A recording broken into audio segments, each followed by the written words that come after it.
ദക്ഷിണേന്ത്യയിലെ ഏറ്റവും വലിയ ഭക്തജന സംഗമത്തിന് വേദിയൊരുങ്ങുന്ന ചക്കുളത്തുകാവിൽ പൊങ്കാലയ്ക്കുള്ള ഒരുക്കങ്ങൾ പൂർത്തിയായി. ഡിസംബർ 13-നാണ് ചക്കുളത്തുകാവിൽ പൊങ്കാല.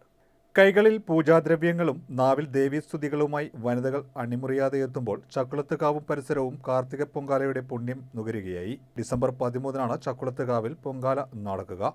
തിരുവല്ല മുതൽ തകഴി വരെയും MC റോഡിൽ ചങ്ങനാശ്ശേരി ചെങ്ങന്നൂർ പന്തളം റൂട്ടിലും മാന്നാർ മാവേലിക്കര റൂട്ടിലും മുട്ടാർ കിടങ്ങറ വിയപുരം ഹരിപ്പാട് റൂട്ടിലും പൊങ്കാല അർപ്പിക്കുന്നതിനായി ഭക്തർ ഇടം പിടിച്ചു തുടങ്ങി. ക്ഷേത്ര പരിസരത്ത് പൊങ്കാല ഇൻഫർമേഷൻ സെന്ററുകളിൽ ക്ഷേത്ര വോളണ്ടിയേഴ്സിന്റെയും നിർദ്ദേശങ്ങൾ നൽകുവാനായി മൊബൈൽ ഫോൺ സംവിധാനവും ഏർപ്പെടുത്തി.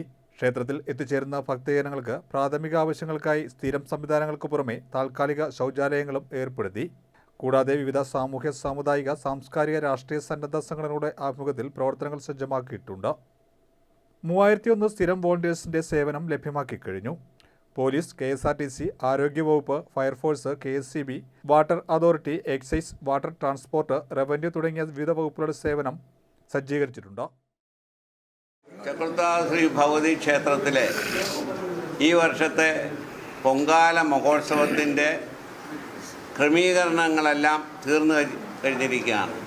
നാടിനകത്തും പുറത്തു നിന്നുമായി വരുന്ന ലക്ഷക്കണക്കിന് ഭക്തജനങ്ങളുടെ എല്ലാവിധ സൗകര്യങ്ങളും അവർ വന്നാൽ യാതൊരു ബുദ്ധിമുട്ടും കൂടാതെ വരുന്നതിനും പോകുന്നതിനുള്ള സൗകര്യങ്ങളും അതുപോലെ തന്നെ അവർക്ക് സുഖമായിട്ട് പൊങ്കാല ഇടുന്നതിനും ദേവീ ദർശനം നടത്തുന്നതിനുള്ള എല്ലാ ക്രമീകരണങ്ങളും നടത്തി കഴിഞ്ഞിരിക്കുകയാണ്. അതുപോലെ തന്നെ മറ്റ് ആരോഗ്യപരമായിട്ടുള്ള കാര്യങ്ങൾക്കും ചികിത്സാ സൗകര്യത്തിനും അതുപോലെ തന്നെ അവരുടെ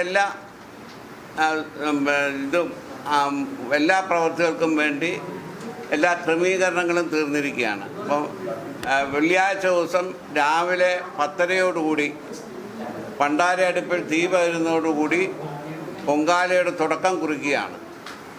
അതിൻ്റെ എല്ലാ ക്രമീകരണങ്ങളും അതിൻ്റെ തീർന്നു കഴിഞ്ഞിരിക്കുകയാണ്. ഇനി ഭക്തജനങ്ങൾ വരിക, പൊങ്കാലിടുക എന്നുള്ള അല്ലാതെ മറ്റ് യാതൊരു ആവശ്യവുമില്ല.